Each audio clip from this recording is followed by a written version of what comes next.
Bienvenue à tous. Très heureux d'être de retour pour la saison 3 du Moving Podcast. Cette saison-ci, on a un modèle un petit peu différent. Il y a une réforme récente de l'immigration qui a été faite au Québec. On va maintenant avoir une immigration 100% francophone. Et donc, j'ai pensé que ça pourrait être intéressant de préparer des capsules, 10 épisodes qui seront consacrés à introduire la région d'où je viens, l'Outaouais, Gatineau, et puis comment ce serait le plus facile pour vous de vous installer chez nous, de réussir votre projet d'affaires, de réussir votre projet d'entrepreneuriat. Et puis aujourd'hui, je suis très heureux d'être avec un bon ami, un ancien collègue de classe, Brian Robinson, qui est avocat dans la région de l'Outaouais depuis près de 17-18 ans. 20 ans, oui. 20 ans, hein, c'est 2002. ça. Oui, donc ça ne nous rajeunit pas, mais ça nous rend encore plus heureux d'être ensemble pour parler du droit des affaires. Selon moi, Brian, dans la région de Gatineau, c'est probablement un des meilleurs avocats en droit des affaires qui a monté une belle pratique. Je ne sais plus à combien d'incorporations tu es rendu, là, mais on est dans les 1000, 1500 2000. passés, oui, facilement. Ah ouais, hein, donc, Ouais. donc, une belle expérience de ce côté-là. Donc, ça me fait plaisir de vous le présenter. Et puis, on va parler aujourd'hui vraiment de l'incorporation et puis des rouages juridiques qui sont liés à un projet de création d'entreprise au Québec, en Outaouais, dans la capitale nationale et aussi au reprenariat, parce que le nouveau règlement va permettre le reprenariat. Je sais qu'il y a beaucoup d'entre vous que c'est le projet que vous allez choisir, le volet que vous allez choisir. Donc, on est très, très heureux de pouvoir vous recevoir aujourd'hui puis de vous présenter les rouages juridiques. Donc, merci d'être là, Brian. Ça fait plaisir. Merci pour l'invitation. Et donc, peut-être une petite intro pour Brian. Brian a été professeur à l'Université d'Ottawa pendant près de 10 ans, professeur au barreau. Et puis, c'est quelqu'un en qui j'ai extrêmement confiance au niveau juridique, là, étant avocat moi-même, mais les droits des affaires, ça demeure un droit complexe, puis qui est toujours en mouvement et puis qui s'adapte avec la société, évidemment, des affaires, le monde des affaires. Donc, très heureux d'être ici aujourd'hui. Et puis, je dois mentionner aussi Brian est le fondateur puis l'associé principal de Robinson Droit des affaires. Droit des affaires. Donc, excellent. Sans plus tarder, on y va, on se lance. Absolument. On parle du droit des affaires. La première question que j'avais pour toi, Brian, quels sont les avantages de l'incorporation? Pourquoi un nouvel immigrant entrepreneur déciderait de s'incorporer ou d'acheter une société par action? Je pense qu'est-ce qui est important aussi, c'est de savoir qu'on peut avoir une entreprise sans avoir une incorporation en tant que telle. Oui. Fait qu'il faudrait plutôt commencer en disant, je veux dire, ta question est pertinente, mais il faudrait voir quelles sont les différentes structures qui pourraient être mises en place pour justement l'exploitation d'une entreprise. Puis cette structure-là peut être évolutive. Donc, si on a une personne individuelle, par exemple, elle peut avoir sa petite business, comme on dit, j'ai toujours dit à la blague, une personne qui part avec une pelle puis un râteau, puis sa barouette, puis qui commence à faire des entrées de maison, puis à un moment donné, ça devient lucratif. Donc, il a une entreprise, mais à un moment donné, d'un point de vue fiscal ou d'un point de vue de protection, c'est là que ça m'amène à répondre réellement à ta question, d'un point de vue de protection, on a besoin de quelque chose de plus. Et donc, l'entreprise individuelle, c'est une des structures, OK? Puis, on va aller, je vais passer d'autres structures potentielles, mais je vais aller directement à l'incorporation. Ouais. C'est que l'incorporation, c'est une compagnie en tant que telle. C'est une personne distincte. On appelle ça une personne morale. Fait que c'est une personne qui est distincte de nous. Donc, si la personne morale fait une obligation, met en place une entreprise en tant que telle, exploite un commerce ou peu importe le type de services ou de biens qui sont vendus, bien, ce n'est pas les individus en tant que tels qui vont le faire d'un point de vue juridique. C'est la compagnie qui va la faire comme entité. Donc, d'un point de vue de protection, bien, techniquement, ce n'est pas nous. Individuellement, j'ai même une compagnie moi-même. Ce n'est pas moi qui fais les actes quand je signe un contrat. C'est la compagnie qui signe le contrat. Donc, d'un point de vue de protection, bien, normalement, et là, ça va venir avec beaucoup de bémols, mais normalement, la personne morale, elle est distincte de ses actionnaires et de ses administrateurs. Donc, c'est elle qui est responsable de ses actes, et c'est elle qui est responsable de payer ses impôts, c'est elle qui est responsable de payer les différentes obligations qu'elle a souscrites, justement. Donc, d'un point de vue d'avantage, numéro 1, bien, c'est celui-là. Parce que l'individu, s'il ne fait pas rien de frauduleux ou d'abusif et que c'est l'accompagnant en tant que tel qui fait le travail, bien, il pourrait ne pas être responsable. justement, des actes. Si tout a été fait dans les règles de l'art, puis que pour différentes raisons, la compagnie va mal, bien, elle pourra, la compagnie, et non les individus, elle pourra justement être fermée ou aller en faillite, par exemple. Je ne vais pas parler de faillite tout de suite, mais... Non, on est au début. Mais ça reste que, d'un point de vue d'avantage, un des avantages principaux, c'est la protection de la personne morale. Donc, c'est la protection juridique indépendante des membres versus la compagnie. Un autre avantage, c'est les taxes. Ah oui, hein? D'un point de vue fiscal. OK. Je me suis amusé pendant des années à dire, et je le dis encore, 95% d'une transaction est fiscale. Ouais. Donc, surtout au Canada. Surtout au Canada. Donc, ce que ça veut dire, c'est qu'un des avantages indéniables de la compagnie, c'est le taux d'imposition que la compagnie a versus un revenu qui serait gagné personnellement. Oui. Et là, je ne vais pas rentrer dans la fiscalité pure, mais en gros, on pourrait avoir, même dans certaines circonstances, on pourrait avoir au Québec des revenus imposés à presque 15%. Oui. Donc, je veux dire, je pourrais arrêter là d'un point de vue d'avantage. Oui. L'autre avantage de l'incorporation en tant que telle, c'est la flexibilité. Et la flexibilité, là, on pourrait en parler extrêmement longtemps, mais en gros, ce que je veux dire par là, c'est que la compagnie va avoir la flexibilité par rapport à sa politique de rémunération, par rapport à comment un nouvel investisseur va adhérer à la compagnie, comment on va traiter un sous-traitant, comment on va traiter un employé, comment on va traiter un autre co-contractant avec la compagnie. OK? Ce que nous n'avons pas nécessairement avec tous les types d'entreprises. Ouais. Donc, une personne individuelle, par exemple, qui a sa petite business, comme je disais tantôt, bien, elle ne pourra pas se considérer comme étant un salarié. Elle est automatiquement un travailleur autonome et elle a automatiquement des revenus X. Alors que là, l'individu qui est administrateur, par exemple, de la compagnie pourrait être, en plus, être un dirigeant, en plus, être un salarié. Oui. Donc, vous allez dire un salarié de lui-même, mais non. C'est un salarié de la compagnie. Oui. Et ça, d'un point de vue d'avantage, c'est indéniable parce que la flexibilité va nous permettre réellement de s'adapter aussi, de s'adapter aux différentes... à l'évolution, si on veut, de la compagnie. Oui. Donc, ça, c'est un avantage, c'est un des autres avantages indéniables. De ce que j'entends, là, donc on a ce qu'on appelle dans notre jargon le voile corporatif comme avantage numéro 1. Après ça, on a la fiscalité là, qui est indéniable au niveau de l'incorporation. Et puis, donc, la flexibilité là, pour l'acquéreur de l'entreprise ou le créateur de cette entreprise. Exact. Là. Super intéressant. Là, c'est un beau départ. Moi, ce que j'aimerais aussi si on recule un petit peu derrière, là, puis qu'on revient là, dans la réalité, là, comment ça marche pour de vrai. Ouais. Ce serait quoi les étapes d'une incorporation? Comment on lance, là, si on arrive chez Robinson, droit des affaires, là, comment on lance le processus d'incorporation, puis comment ça marche au début? Il y a beaucoup de ce que j'appelle la poutine administrative. Hein? Il y a beaucoup de choses très administratives. On va prendre une collecte de données, une collecte d'informations, pour nous permettre justement de procéder à la première réelle étape, qui est la procédure d'incorporation. Mais même là, je vais faire juste un petit pas en arrière. Ouais. On a au Québec 2 possibilités de juridiction.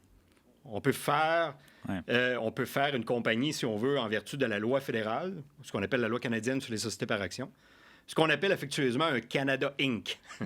Et aussi, on peut le faire avec la juridiction provinciale, en l'occurrence la loi sur les sociétés par action du Québec. Oui. Et là, à ce moment-là, on va avoir un Québec Inc. Oui. Les 2 juridictions ont des avantages, pas vraiment d'inconvénients, je dirais, mais ont plutôt des avantages un à l'autre. C'est les mêmes... c'est pratiquement les mêmes taux d'imposition, donc on n'a pas un avantage fiscal majeur d'en prendre un ou l'autre. Ouais. Mais lorsque, justement, quelqu'un viendrait chez nous, lorsque je vais prendre la collecte d'informations, c'est une question que je vais poser. D'accord. Et souvent, bien, la question, elle est simple, et la réponse va influencer le reste. Est-ce qu'il y a une possibilité que le siège social de l'entreprise déménage à l'extérieur de la province du Québec? Si la réponse est peut-être ou oui, je vais recommander à ce moment-là d'avoir peut-être une fédérale. Pourquoi? Parce que le siège social pourrait être dans n'importe quelle des provinces. Pas en même temps, mais dans n'importe quelle des provinces. Alors que si on a une compagnie provinciale, elle doit obligatoirement être dans la province de Québec. Elle peut avoir des établissements ailleurs, mais siège social doit demeurer dans la province de Québec. C'est la même chose avec les autres juridictions provinciales, ontariennes, Saskatchewan, Alberta, ainsi de suite. C'est c'est la même condition. Ouais. Fait que ça, c'est la première, la première collecte de données. Oui. Je veux savoir en vertu de quelle juridiction. Là, je vais prendre le nom des administrateurs, je vais prendre le nom des actionnaire, je vais prendre le nom des dirigeants. Peut-être que c'est toutes les mêmes personnes, parce qu'une personne peut cumuler, comme je le disais tantôt un peu, différents chapeaux. Oui, souvent. Mais dans l'immédiat, ça peut être d'autres personnes. Et là, on va s'amuser aussi, là, je dis je m'amuse, bon, parce que j'adore ce que je fais, mais là, on va s'amuser à déterminer comment la structure du capital est faite. Ouais. C'est qui réellement qui détient la compagnie.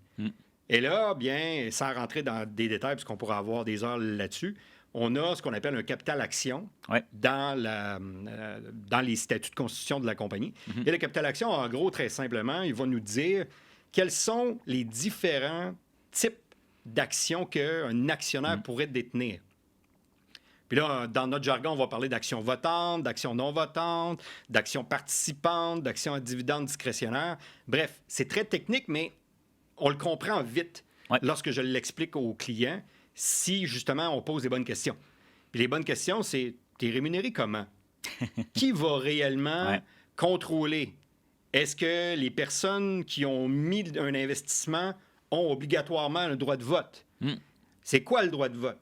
C'est quoi le droit de recevoir un dividende? C'est quoi le droit dans la valeur de l'entreprise? Parce qu'évidemment, la valeur de l'entreprise va évoluer en fonction des performances de l'entreprise.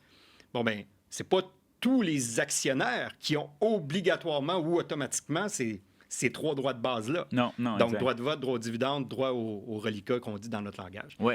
Donc, mais ça fait partie du questionnaire. Oui. Ça fait réellement partie du questionnaire. C'est une étape importante parce que ça va nous amener, une fois que, justement, j'ai l'ensemble de toutes les questions répondues, bien là, je vais créer comme étape la coquille, ce que j'appelle affectueusement la bibite. Je vais créer la bibite. Je vais la créer. Et là, je vais la créer soit au Québec ou au fédéral, comme je l'expliquais tantôt. Et une fois qu'elle est créée, là, elle existe. On lui a donné la vie. Là. Elle a un certificat de constitution. Bon, bien, à partir de ce moment-là, ce qu'on doit faire comme deuxième étape, c'est on doit l'immatriculer au Québec. On doit l'enregistrer, si on veut, en vertu de la loi sur la publicité légale. Et là, le gouvernement du Québec va demander un petit peu plus d'informations, qui sont les administrateurs, qui sont les actionnaires. Et depuis, justement, le mois d'avril, on va un peu plus en détail. On parle d'une théorie qu'on appelle le bénéficiaire ultime. Donc, on doit vraiment donner des informations très précises sur, c'est très simple, qui contrôle la bébite. C'est qui est en arrière de la structure en tant que telle. Ça, c'est une mise à jour. Je pense que c'est une tendance assez mondiale actuellement. Là. Je le vois dans d'autres juridictions où j'ai des affaires. Là.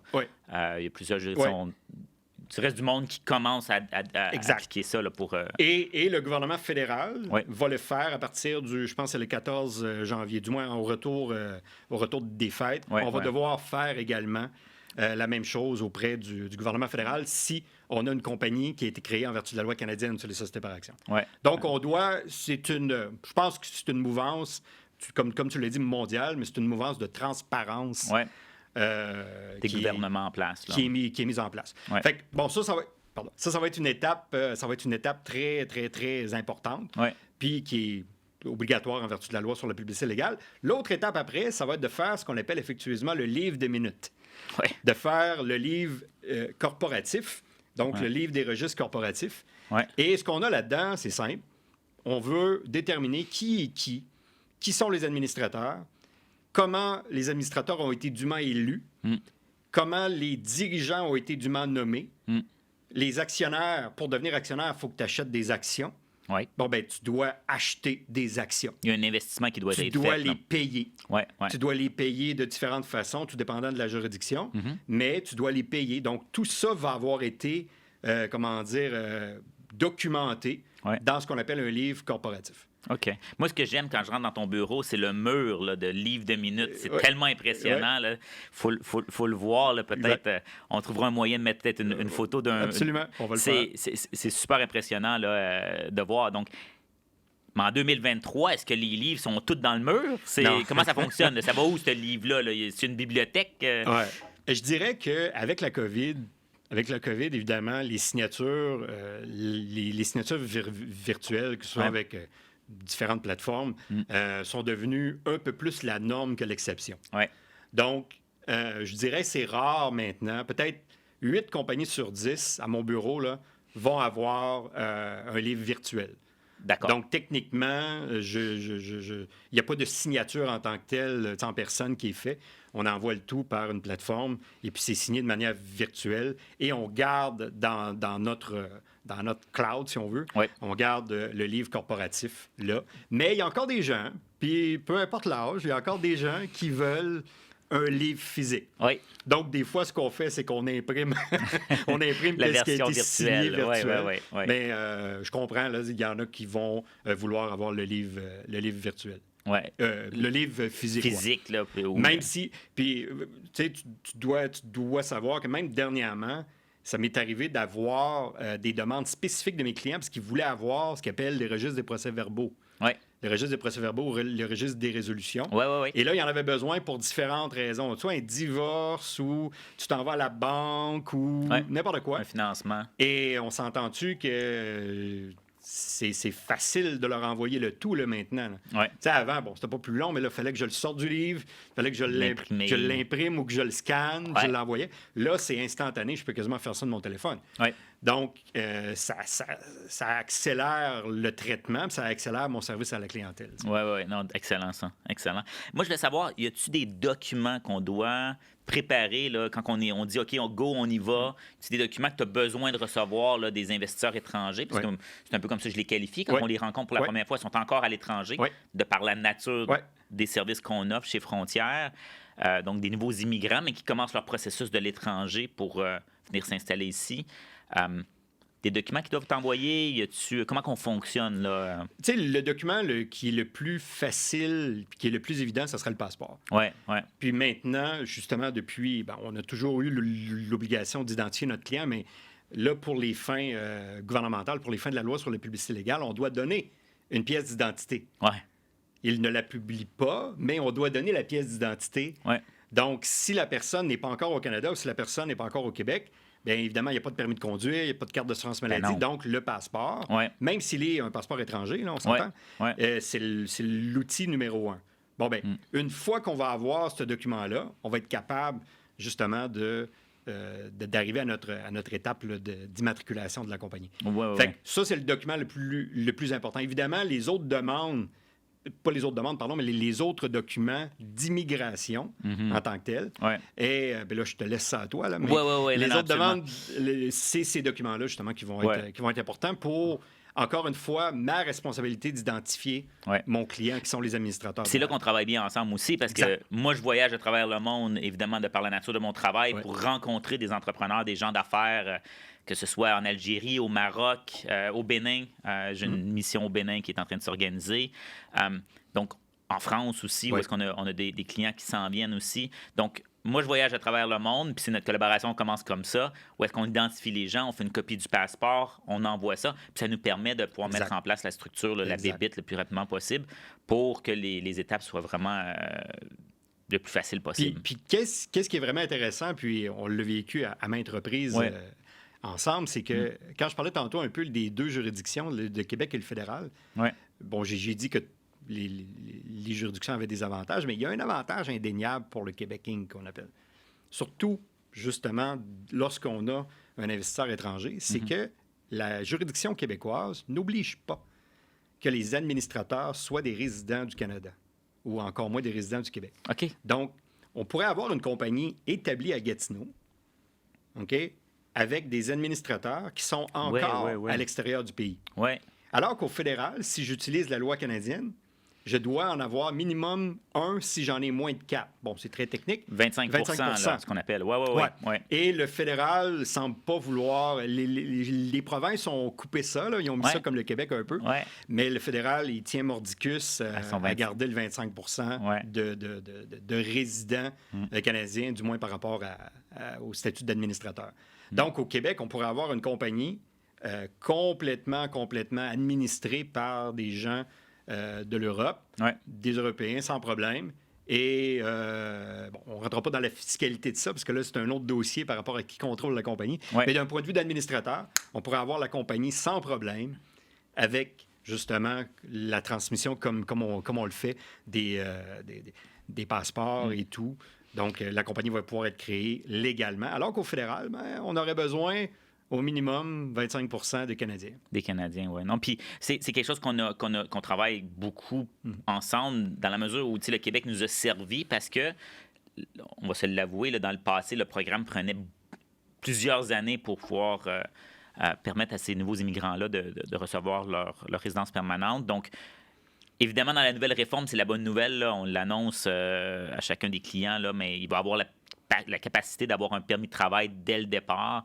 Ça, c'est merveilleux. Puis ça va permettre aux gens de venir gérer leur entreprise ici au Québec, de s'installer en Outaouais, de s'acheter une maison, puis de contribuer à la société. Puis on est extrêmement heureux de ça. Là. Même si ça prend 2-3 ans après ça, les enfants au moins vont à l'école, l'intégration est complète. Donc ça, c'était une très bonne nouvelle pour le nouveau programme. Donc, merci. Là, ça donne vraiment une belle idée de comment l'incorporation se fait. Puis, dans le futur aussi, chez Frontières Immigration, on est en train de collaborer avec une compagnie d'Ottawa, d'ailleurs, qui fait l'identification des gens avec leur passeport, le scan du passeport. Une super technologie d'Ottawa là, qui va venir améliorer notre capacité d'identifier nos clients puis nos nouveaux immigrants. Moi, j'aimerais ça qu'on parle, puis je le dis tout le temps aux clients quand je les rencontre dans les premières rencontres, là. Au Canada, on a plus d'officiers fiscaux que de militaires.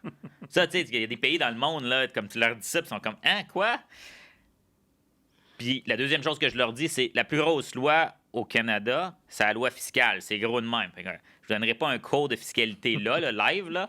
J'en ai fait beaucoup plus jeune, mais aujourd'hui, j'en fais de moins en moins. Parce que je réfère ça à des experts. Donc, je ne veux pas qu'on rentre trop dans les détails, mais peut-être nous donner un peu les grandes lignes de la fiscalité. Là. Qu'est-ce qui est quoi? On a parlé du voile corporatif, je sais que c'est lié. Donne-moi un peu les grandes lignes pour nous. Bien, à la base, parce que même encore là, la fiscalité pourrait être décortiquée. Oui, c'est sûr. La fiscalité pourrait être décortiquée. Il y a vraiment le volet comptable et il y a le volet fiscal, tant qu'à moi. Quand on va faire une structure d'entreprise, souvent les deux vont se combiner. Ouais. Mais à la base, comme je l'ai dit un petit peu tantôt, un peu par rapport au taux d'imposition, c'est que la compagnie va avoir un taux d'imposition fédéral et provincial. Si on est au Québec, évidemment, on va avoir un fédéral et provincial. Puis ça pourrait aller dans les 15-20 en fonction justement de qui contrôle la compagnie. Ouais. Puis là, c'est très technique, cette partie-là. Puis je vais laisser ça moi-même aussi aux experts. Mais en gros, ça, on parlait davantage tantôt, mais ça, c'est indéniable par rapport à une compréhension. Tu sais, on fait beaucoup d'affaires ensemble, mais j'ai eu d'autres clients aussi qui arrivaient, pas avec un programme d'immigration en tant que tel, mais qui arrivaient puis qui avaient besoin d'une compagnie pour différentes raisons. Et lorsque j'expliquais simplement le taux d'imposition, ils disaient « Pardon? C'est réellement ça, là? » Ouais. Puis là, je disais « Oui. » Puis là, bon, dans leur pays, ils disaient « Bien, ça peut être jusqu'à 75 tu sais, c'était énorme. Ouais. » Fait qu'ils disaient « C'est tout, là. Il n'y a pas d'attrape. » Je dis « Non.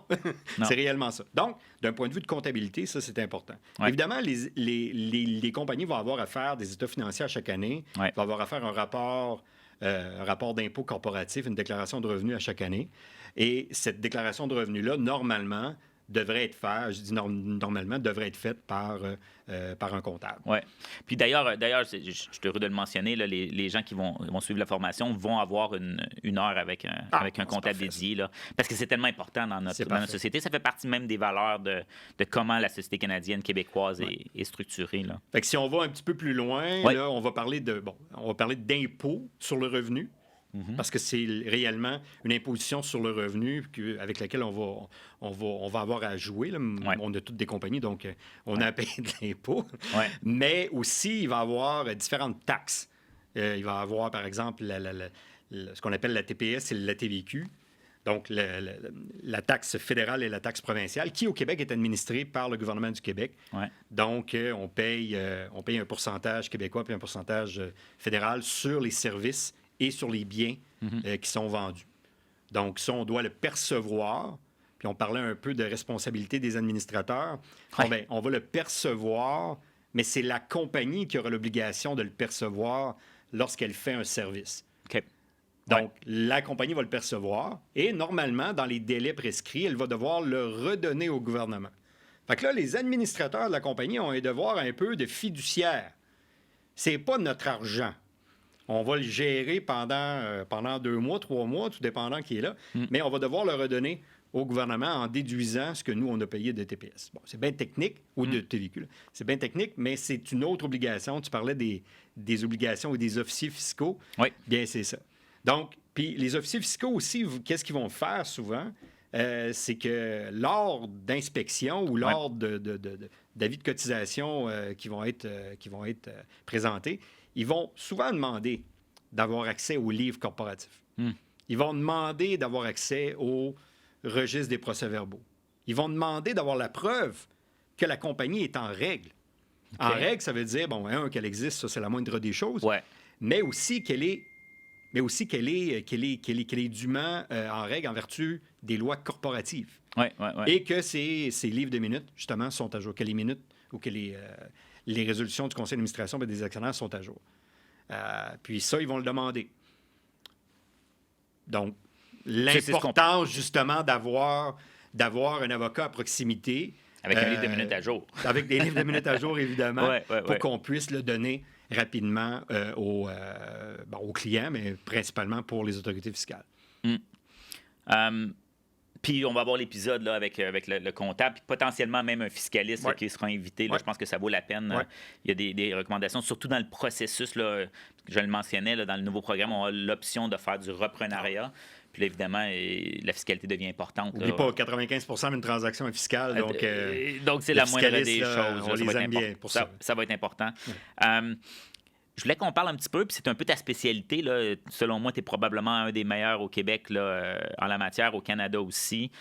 Les conventions entre actionnaires. Tu parlais de flexibilité plus tôt. Je pense que la convention d'actionnaire vient un peu là, mettre cette flexibilité-là en jeu, si on veut. Là. Ce qu'on doit savoir à la base, c'est que la convention entre actionnaires n'est pas réglementée par la loi. Donc, elle n'est pas réglementée par la loi. Ça devient simplement un contrat entre les actionnaires.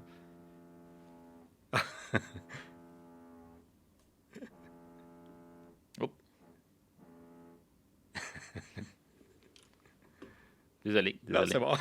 Ça devient un contrat entre les actionnaires qui vont prévoir qu'est-ce qui arrive advenant un décès, qu'est-ce qui arrive advenant un retrait si un actionnaire désire partir de l'entreprise. Est-ce que les autres actionnaires ont ce qu'on appelle un droit de premier refus?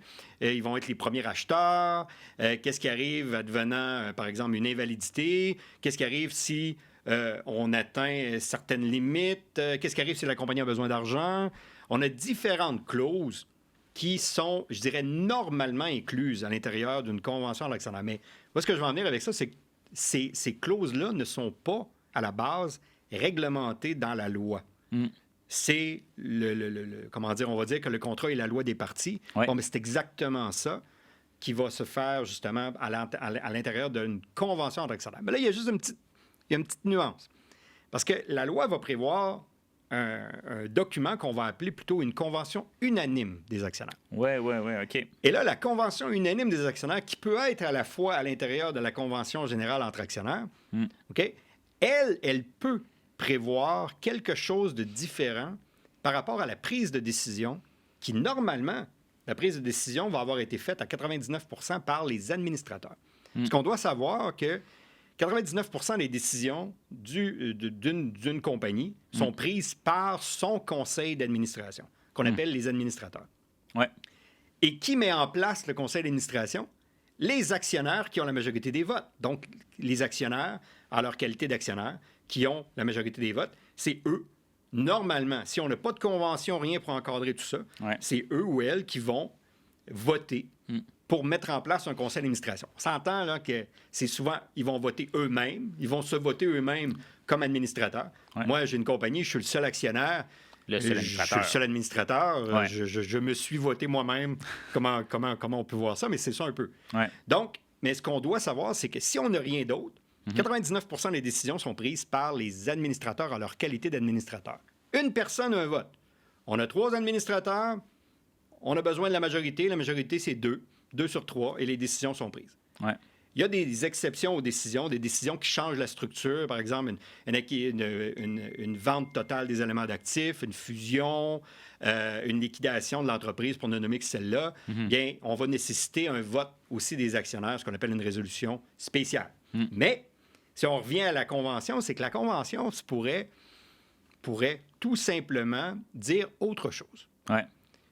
On pourrait dire, normalement, les décisions X, Y, Z qui sont du ressort des administrateurs normalement, c'est pas les administrateurs qui vont prendre la décision, ce sont les actionnaires.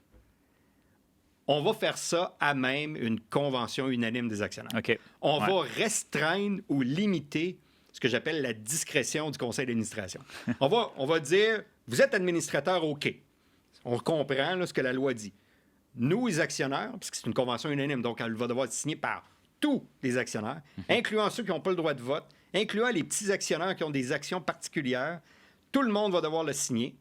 Et là, on va restreindre ou limiter le pouvoir du conseil d'administration. Donc, ces actionnaires-là vont dire, voici comment les décisions de cette bébête-là vont être prises. Ou une partie des décisions. Des fois, c'est une. Les décisions financières, majoritairement, ce que je vois le plus souvent, là, c'est qu'on va restreindre, on va laisser les administrateurs faire leur travail de gestion. Mais quand ça va venir à des décisions financières, bien là, à ce moment-là, les actionnaires vont retirer ou encadrer le pouvoir des administrateurs ou la discrétion, si on veut, des administrateurs. Ils vont se l'approprier eux-mêmes. Évidemment, si tu t'appropries un droit, tu t'appropries aussi la responsabilité qui vient avec. OK. Donc, ça, c'est très important. Parce que sinon, excusez, mais ça aurait été trop facile de dire on a des administrateurs, ils deviennent un peu, comme on dit ici, des poteaux. Et de toute façon, ils sont encore responsables de tout, mais c'est pas eux qui prennent des décisions. Non. La loi est plus précise par rapport à ça. On dit, en gros, si on retire par convention unanime un pouvoir, bien, on retire aussi la responsabilité et on va donner la responsabilité de ce pouvoir-là à la personne qui va l'exercer. En fait, moi, j'ai toujours vu un peu la convention d'actionnaires comme prévoir l'imprévisible. C'est un peu ça, finalement. Là. Je veux dire, dans une convention d'actionnaires, on va parler de la mort des actionnaires ou des administrateurs. On va parler de transfert d'entreprise, d'évaluation. C'est de prévoir qu'est-ce qui va arriver quand ça ira plus bien. Là. Parce qu'au début, tout le monde, c'est un peu comme un mariage. Lune de miel. C'est une lune de miel. Tout le monde est de bonne humeur. Tout le monde est plein d'ambition. C'est un peu ça notre rôle, en fait. C'est de prévoir l'imprévisible dans cette entente-là. Et je dirais aussi, c'est même, je dirais, un défi. C'est pour ça que je dois être un peu plus... Je dois mettre un peu plus d'emphase sur la nécessité d'avoir une convention. Parce que souvent, ils se disent, ça n'arrivera pas. C'est mon frère, c'est ma soeur, c'est ma femme, c'est mon mari. Là, je dis toujours, justement. Exact. Justement. Parce que, justement, vous êtes proches là. Bon. Puis tu sais, il y a énormément de clauses, encore une fois, qui sont inspirées de d'autres juridictions. Pour les mêmes raisons que je dis que souvent, ce contrat-là va être la loi des parties.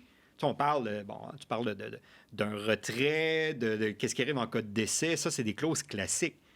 Mais j'ai déjà rédigé des choses vraiment, vraiment sur mesure pour des situations que je sais pertinemment que ce contrat-là ne sera plus jamais utilisé dans un autre cas.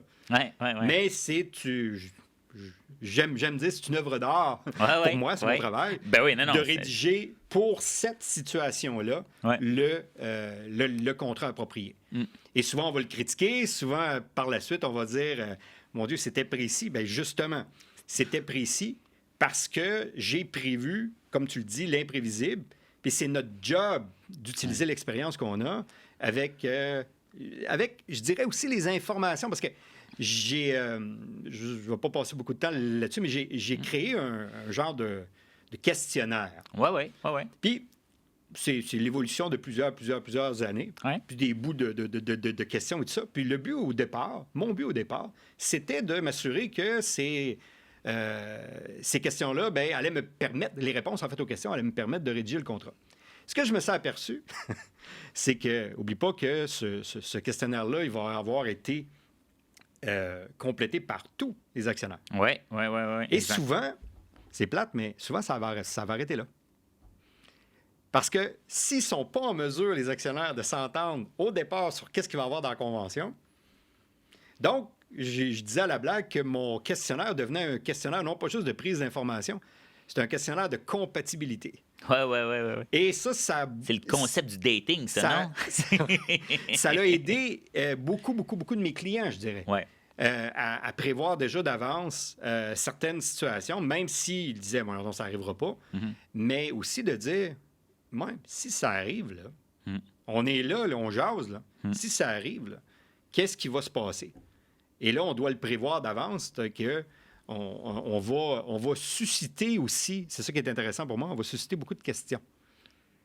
Parce que souvent, le client veut avoir une convention ou a entendu dire justement qu'il en avait besoin d'une, mais il n'y a aucune idée de ce qu'on retrouve là-dedans. Ouais. Il n'y a aucune idée s'il en a réellement besoin d'une. Ouais. Quel type de convention, quel type de clause. Ouais.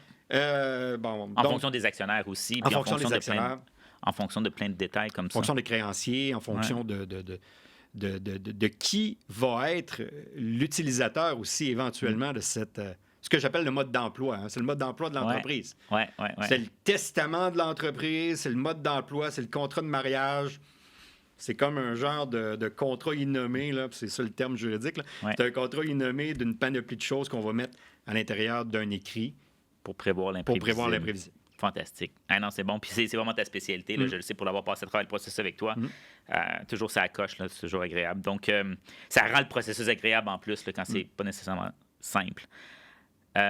Une des questions que j'avais pour toi aussi, c'est au niveau de la juridiction, du règlement de ces différends-là. Quand on crée une entreprise, s'il arrive une chicane ou quoi que ce soit, est-ce qu'on peut choisir une juridiction? Est-ce qu'on est obligé de choisir le Québec? C'est quoi un peu les règles de base? Bien, je dirais ça va dépendre du type de problème. Ça va dépendre du type de questions de droit qui vont devoir être présentées devant le tribunal. Parce qu'évidemment, si je fais un Québéking, si je fais une compagnie Québéking, la loi sur les sociétés par actions du Québec va prévoir les différents recours. Va prévoir les différents recours des actionnaires minoritaires et les autres obligations qui n'auront pas été justement rencontrées, soit par le conseil d'administration, et ainsi de suite. Fait qu'automatiquement, on va le faire au Québec. Pourquoi? Parce que la juridiction de constitution est le Québec. Ça, c'est le principe. C'est le principe de base. Ça, c'est le principe. On peut établir dans une convention quelque chose d'autre. OK? Puis il y a du droit international privé qu'on appelle dans le Code civil qui peut prévoir aussi qu'on pourrait aller ailleurs.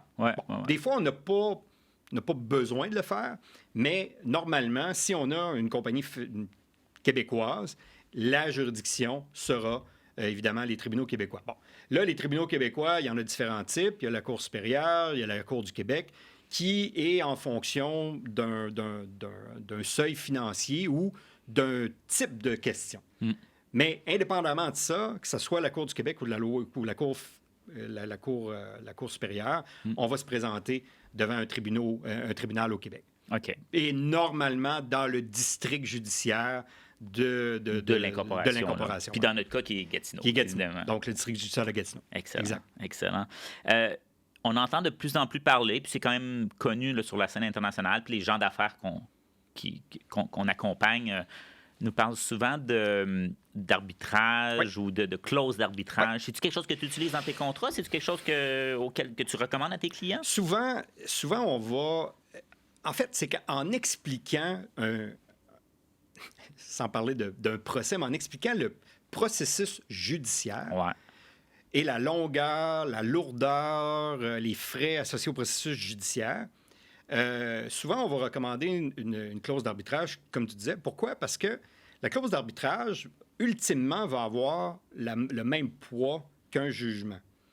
OK? Plus rapidement. Et la rapidité ici, elle est importante parce que, mettons-nous dans un contexte d'un litige entre actionnaires, bien, j'ai pas 3 ans, là. Non. J'ai pas 3 ans. Il y a un problème là. Il y a un problème d'interprétation du contrat ou il y a un problème de peu importe, là, d'abus de droit quelconque. Il faut que ça se règle là, sinon on tombe tout. La compagnie va perdre, évidemment, des revenus, va perdre une valeur, ça ne sera plus viable en tant que tel.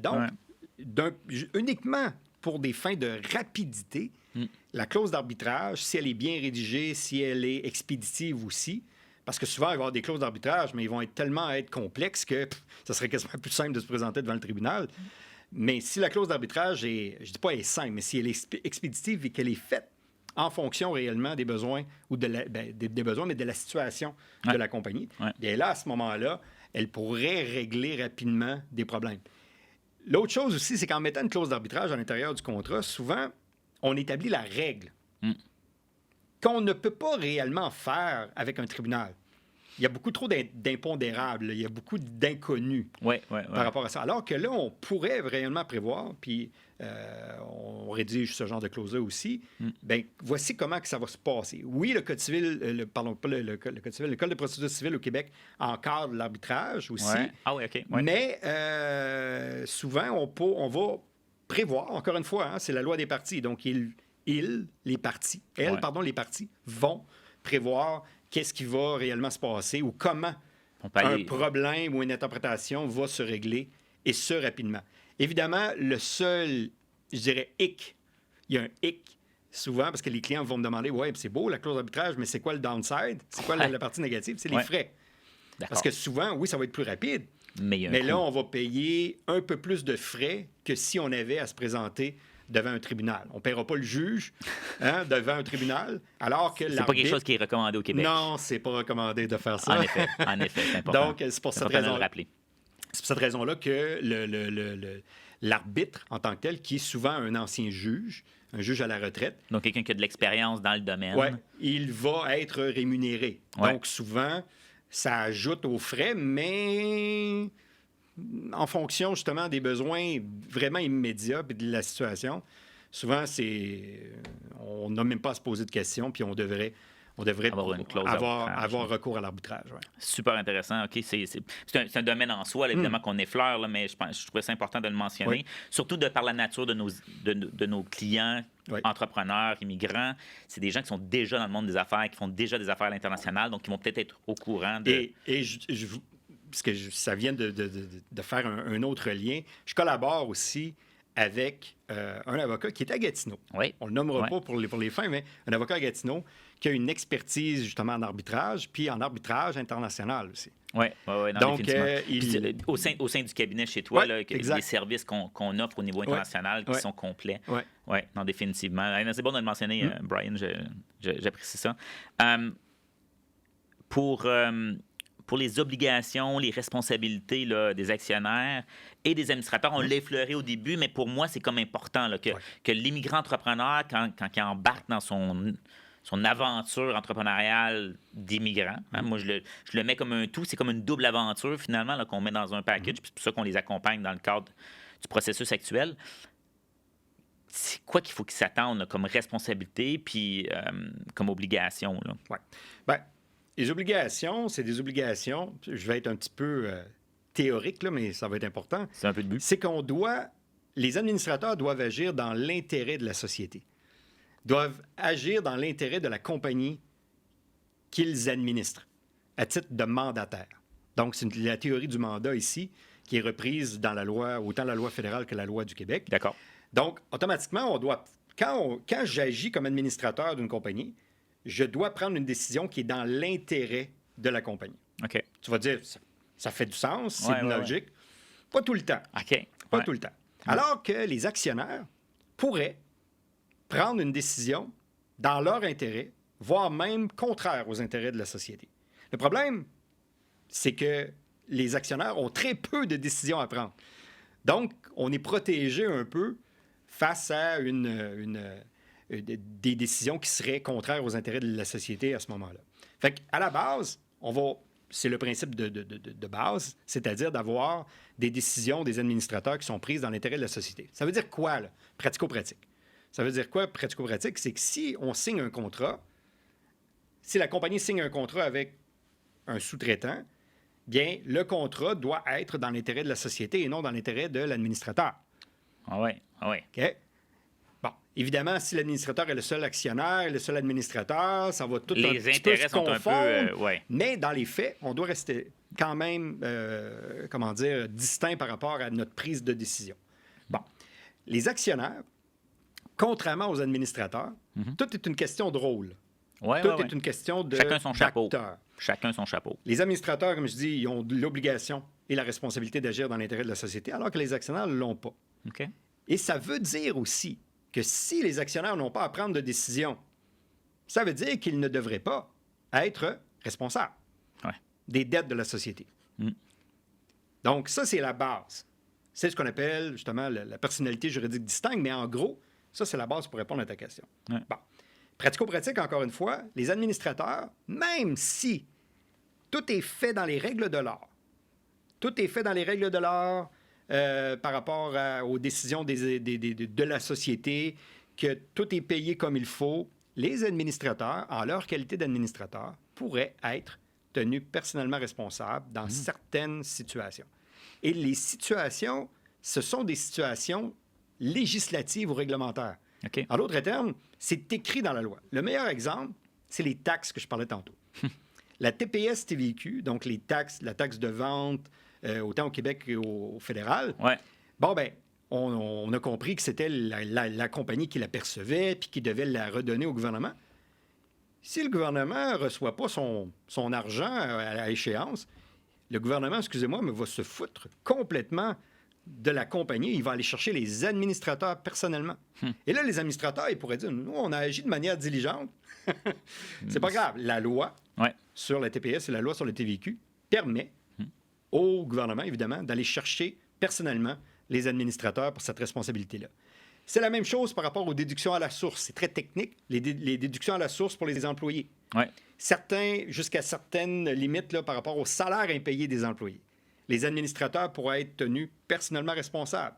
La loi sur la qualité de l'environnement, il y a certaines dispositions que même si c'est la compagnie qui exerce ou qui exécute certaines obligations contractuelles, les administrateurs, en vertu de la loi sur la qualité de l'environnement, pourraient être tenus personnellement responsables. Simplement, je dirais, parce qu'ils sont des administrateurs. Donc, ils devraient savoir ou ils devraient avoir agi de manière différente pour éviter qu'un problème arrive.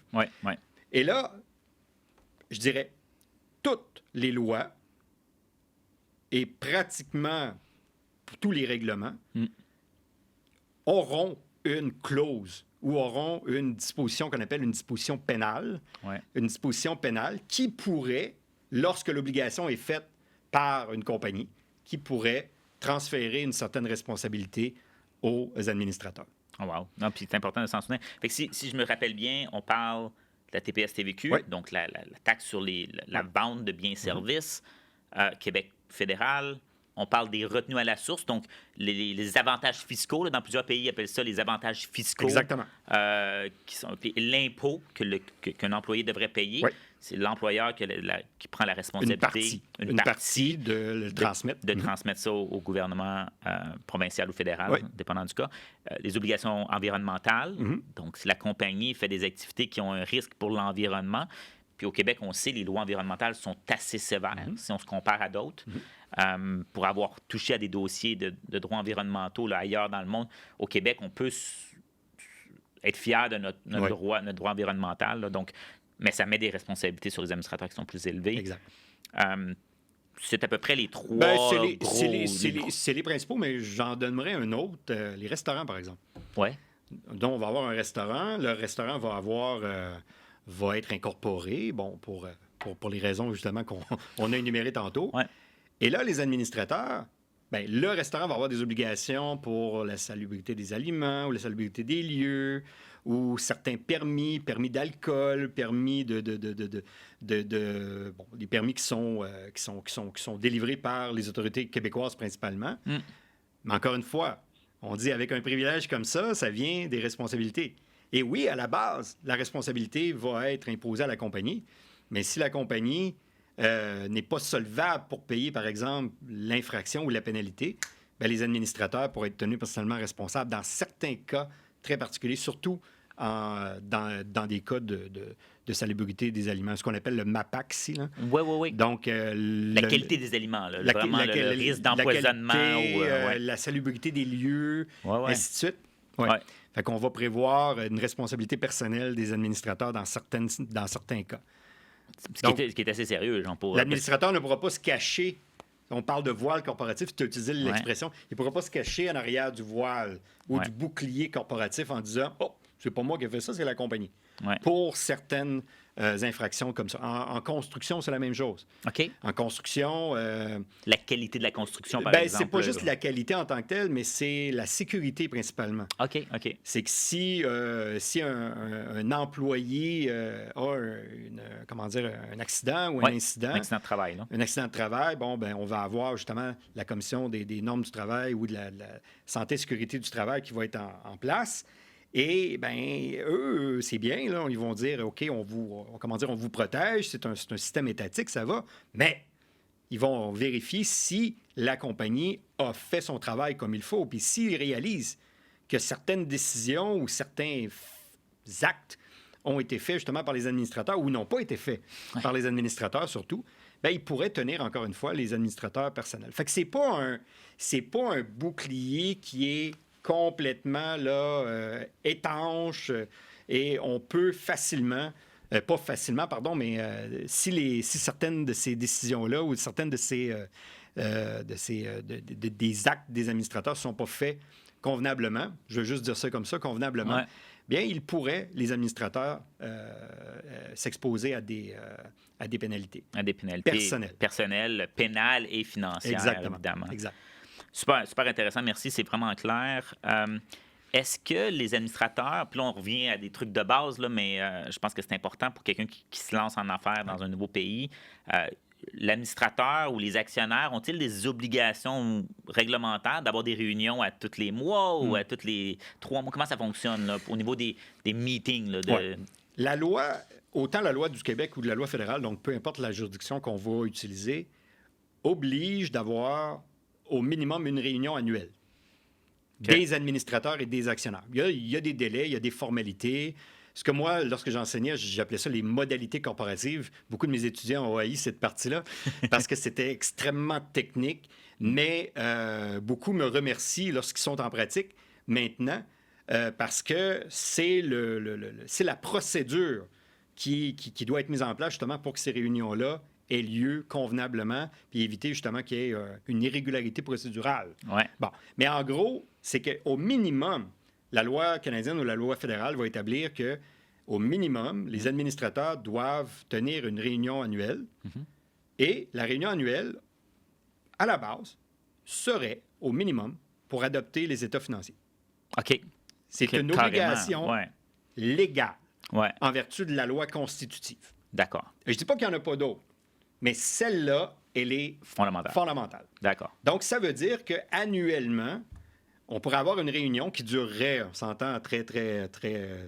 quelques secondes. Qu'on fait par écrit, d'ailleurs. Évidemment. Oui, exact. On appelle ça des réunions sur papier, là, on signe en bas. Ouais. Mais l'idée, c'est que si on avait à en faire une annuellement, elle serait pour une décision, c'est-à-dire adopter les états financiers et nommer un administrateur, puisque c'est la société qui parle. Signataire. Nommer l'administrateur qui va procéder à la signature. Ouais. Bon, ça, c'est pour le volet administrateur. OK. Les actionnaires, annuellement, comme n'ont pas, évidemment, d'un point de vue général, n'ont pas beaucoup de décisions à prendre, et même annuellement, ils vont plutôt recevoir les états financiers, parce que les administrateurs ont l'obligation de leur envoyer. Ouais. Et là, dans un délai X, évidemment précédant l'assemblée annuelle.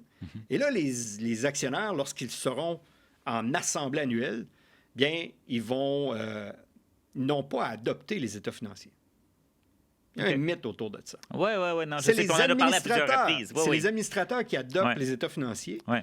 Et les administrateurs ont une obligation de le transmettre aux actionnaires. Ouais. Pour que les actionnaires puissent prendre, lors de cette assemblée-là, les décisions qui vont leur être proposées, si on veut.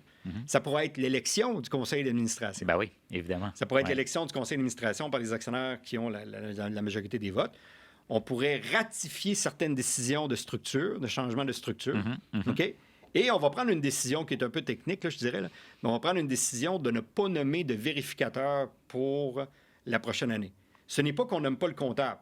C'est que la loi, autant la loi du Québec ou de la loi fédérale, permet aux actionnaires d'avoir un genre de Big Brother, leur comptable à eux, OK, pour avoir un accès sur les différents documents, aux livres. À la production comptable, que le comptable de la compagnie va faire. Je te dirais, là, regarde, j'ai incorporé à peu près 1500 compagnies. Je n'ai jamais nommé de vérificateur. OK. Puis le terme vérificateur, c'est le terme de la loi. On sait que maintenant, ce sont des auditeurs. Ouais. Mais je n'ai jamais nommé de vérificateur. Peu importe la grosseur de l'entreprise. Autant une petite ou une grande entreprise. Dans mon cas, moi, je n'ai jamais nommé de vérificateur. Donc, les actionnaires doivent prendre une décision unanime de ne pas en nommer un. Ouais, fait que la décision, elle est à la négative un peu. Mais c'est la décision. La décision. C'est la décision qui est mandatoire pour les actionnaires en vertu de la loi autant du Québec que provinciale. Fédérale, en fait. Fédéral, oui, non, exact. Puis j'aurais tendance à dire probablement que tu n'as pas eu de vérificateur à nommer, là, probablement parce que tu fais un bon travail de structure à la base, puis que la prise de décision peut se prendre de façon plus efficace. Là, j'aurais tendance Mais c'est possible pour les actionnaires de manière annuelle. de le faire de façon annuelle, parce que... Puis même, je me souviens d'un dossier qu'on a eu ensemble où est-ce qu'on avait le questionnement, il y avait un actionnaire là, qui était un petit peu plus rogue, là, puis qui avait commencé à créer des problèmes. Puis je me souviens avoir eu cette discussion-là, tu sais, à quoi a le droit cet actionnaire-là qui réclamait, par exemple, les comptes de banque ou d'autres choses. Et puis, c'est pas les actionnaires. C'est pas un pouvoir que les actionnaires ont nécessairement. C'est vraiment un pouvoir qui est donné aux administrateurs. Donc, extrêmement important là, de choisir des administrateurs de qualité et des gens professionnels. Ou si on ne l'est pas nous-mêmes, évidemment. Là. Donc, une fois que l'incorporation est faite, là, ça fait plusieurs minutes qu'on parle de l'incorporation, puis c'était l'objectif aujourd'hui. Est-ce qu'il y a des lois, des règlements qu'un nouvel immigrant là, qui arrive ici... Puis là, on ne demande pas à l'entrepreneur d'avoir un cours en droit. C'est pour ça qu'on est là pour répondre à leurs questions au fur et à mesure que l'évolution de l'entreprise va avoir lieu. Mais y a-t-il des lois, des règlements qu'il faut qu'ils aient en tête, là, qui sont importants pour le Québec? L'avantage avec le Québec, c'est qu'on a un code civil. Oui. OK? Le code civil est un ramassis de lois. Si on parle simplement, c'est un ramassis de lois qu'on a toutes mis ensemble. Il y a 3168 articles. La dernière fois que j'ai regardé, il y a 3000... en fait, lorsqu'on était à la faculté de droit ensemble, c'est ça, exact. Mais en gros, c'est que le code civil va prévoir, il y a 10 livres, il va prévoir, à la limite, les obligations de base au civil d'un individu et d'une personne morale. Oui. Et il va y avoir un volet aussi à l'intérieur de la personne morale pour les obligations des administrateurs. Mais je donne un exemple. Un contrat de vente. Je suis une entreprise, OK, et je vends des tables. Bon. La loi va encadrer la vente de tables. Ben oui. Le Code civil va encadrer la vente. On va mentionner qu'est-ce que le contrat devrait dire, ainsi de suite. Ouais. Là, on va aller plus loin. C'est qui? Est-ce que la compagnie vend à des consommateurs? Si oui, là, on va avoir la loi sur la protection du consommateur qui va s'appliquer, qui va venir imposer certaines obligations, je ne dis pas des restrictions, mais certaines obligations à la compagnie en tant que telle. Bon. On va louer la compagnie. C'est toujours des actes normaux de la compagnie. On n'y pense pas parce qu'on le fait, mais le contrat de louage est prévu dans le Code civil aussi. Évidemment, on va signer un bail, qu'on appelle un bail commercial. Puis dans le bail, il va y avoir, encore une fois, l'établissement les tenants et aboutissants de notre relation. Mais c'est prévu à la base dans le Code civil. Ouais. On va faire un prêt à la banque. Bon, les lois bancaires vont s'appliquer, évidemment, mais le Code civil aussi va s'appliquer. On a une hypothèque. La publicité de l'hypothèque, elle est prévue dans le code, encore une fois. Les notaires vont se charger de cette publicité-là, mais ça reste que c'est prévu, encore une fois, dans le code. Ouais. C'est important de le mentionner, je t'arrête parce que je la prends la balle au bon. Au sein de Robinson Droit des affaires, on a un notaire là, au sein de notre équipe. Là, Jory Dubuc, Jory Dubuc, qui est comme ça à coche. Là, c'est quelqu'un surtout que nos nouveaux immigrants entrepreneurs vont acquérir des maisons.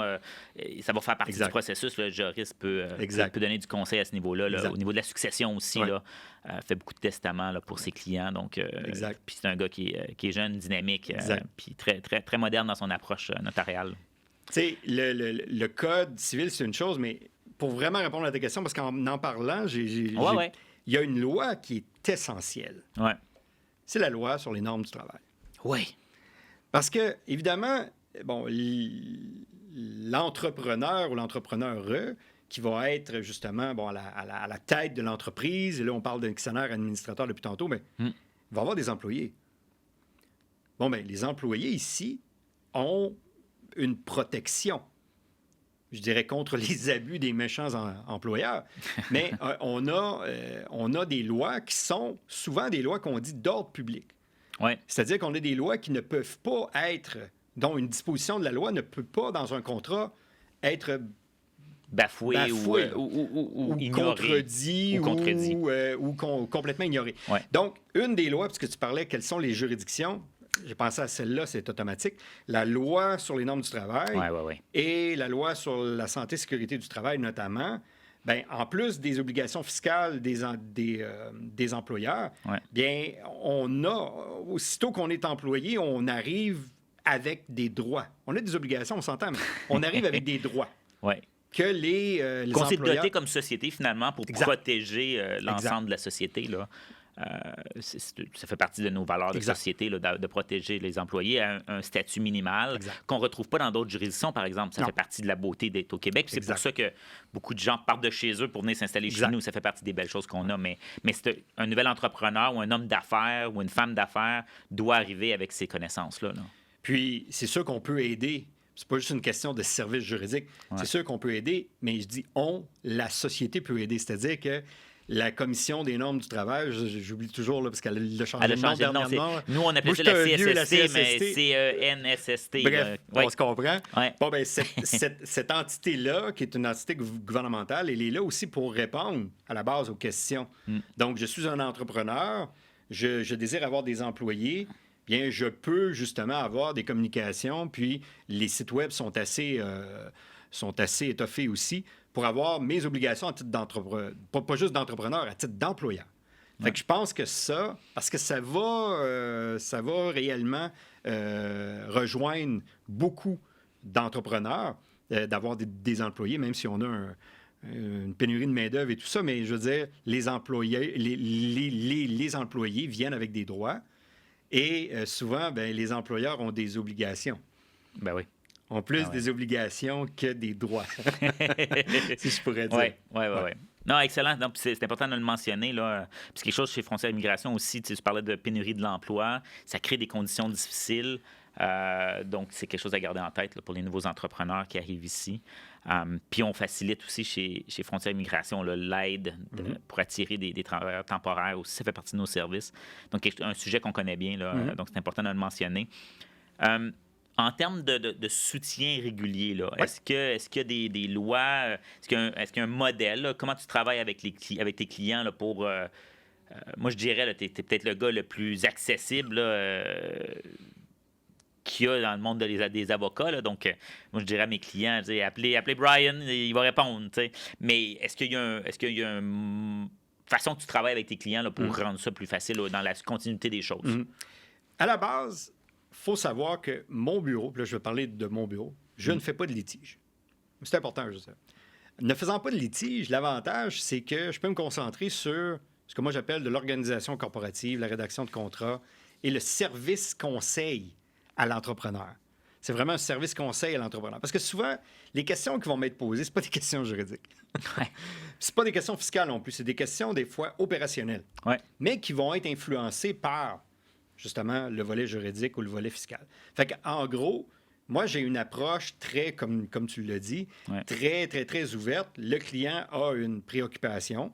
Il m'appelle. Je vais faire plutôt de la prévention que justement, de réparer le pot cassé. De réparer le pot cassé, souvent, je vais le référer à des collègues en fonction aussi du problème. Parce que je pense que qu'est-ce qui est important dans un bureau d'avocat, surtout un bureau d'avocat de droit des affaires, c'est que c'est bien de savoir qu'est-ce qu'on fait, mais c'est surtout important de savoir qu'est-ce qu'on ne fait pas, mais pour pallier quand même à ce manque-là, il faut être capable, lorsque le client va m'appeler, parce que je veux, c'est pas vraiment une question de contrôle, mais j'aime pour mon client contrôler le trafic. Comme le client a un problème, je dis n'importe quoi, le problème de droit de la famille. Bien, je veux quand même qu'il m'appelle. Même si je vais... Pour prévenir. Pour prévenir. Il n'y a rien comme la prévention que de guérir, là, comme en santé. Si c'est déjà trop tard, parce qu'il n'y a pas... Souvent, c'est trop tard. Si c'est trop tard, bien, je vais être capable, avec mon réseau, le réseau de mon bureau, d'avoir justement un accès à un avocat ou une avocate en droit de la famille. C'est la même chose en droit, en fait, dans n'importe quel système ou domaine de droit que je ne fais pas en tant que tel. Fait qu'au lieu de me doter à l'intérieur de mon bureau de tout le monde, un ou une dans n'importe quoi, ça aurait été justement un bureau multidisciplinaire. Je suis pas sûr, je veux dire, on est bon dans qu'est-ce qu'on fait, mais souvent, on va avoir des critiques, certains, par rapport aux avocats, souvent, on est bon dans tout, mais c'est pas la réalité. Souvent, c'est pas la réalité, puis c'est impossible de se garder, surtout, à jour dans n'importe quel système de droit, ça fait pas de sens. Pas système de droit, mais question de droit.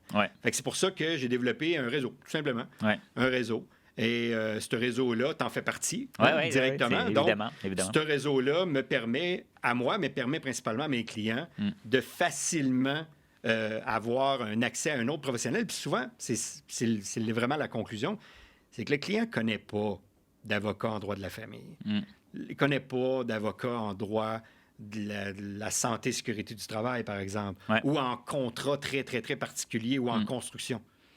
Mais il connaît moi. Donc, l'approche est à cet effet-là. Et souvent, je vais utiliser mes ressources pour référer à la bonne ressource.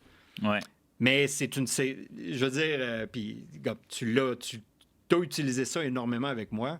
Tu as parlé d'accessibilité. Je veux dire, je suis entièrement d'accord, mais j'ai comme été élevé professionnellement comme ça. Tu sais, de répondre aux questions rapidement, quitte à ce que le courriel soit envoyé rapidement, que je vais te répondre demain, mais au minimum d'avoir à répondre pour dire je suis là. Ça arrive, ça, c'est du service à clientèle. C'est du service à clientèle. C'est à la base, mais ça, c'est quelque chose que je suis fier, justement, à l'intérieur de mon bureau d'avoir perpétué d'année en année. D'être capable de répondre rapidement et efficacement, quitte à ce que... Ça arrive très, très, très souvent que je dis non, là. Ça arrive énormément souvent même que je dis non. On est sollicité de tout bord. Absolument. Mais si ce n'est pas ma spécialité, je vais le transférer à quelqu'un d'autre rapidement. Puis c'est pour ça que je suis content de travailler avec toi, parce qu'on a la même valeur à ce niveau-là de travailler avec des pros dans leur domaine, puis c'est comme ça qu'on se complète. Brian, c'est tout le temps passionnant de jaser avec toi. Tu connais ton sujet de façon exceptionnelle. Merci pour ton temps. Ça fait plaisir. Peut-être avant de conclure, je voulais finir avec une citation là, que je t'ai déjà entendu dire. « Je suis heureux quand j'ai conclu une affaire, mais je trouve ma véritable récompense lorsque je sais que j'ai contribué à une cause supérieure aux implications plus importantes. » Ça, là, comme pour moi, c'est toi. Tu es fier de ton travail, tu veux aider. Moi, je veux aider des gens à pouvoir trouver une nouvelle maison, une nouvelle société. On se complète là-dedans. Ça nous permet de bâtir une meilleure société. Donc, merci beaucoup. On n'est même pas passé à travers la moitié des questions que j'avais pour toi. Donc, on va peut-être avoir un autre épisode dans la série où est-ce qu'on va pouvoir se rasseoir à nouveau. Donc, merci beaucoup, Brian. Ça fait plaisir. Merci de l'invitation encore. Ça fait plaisir.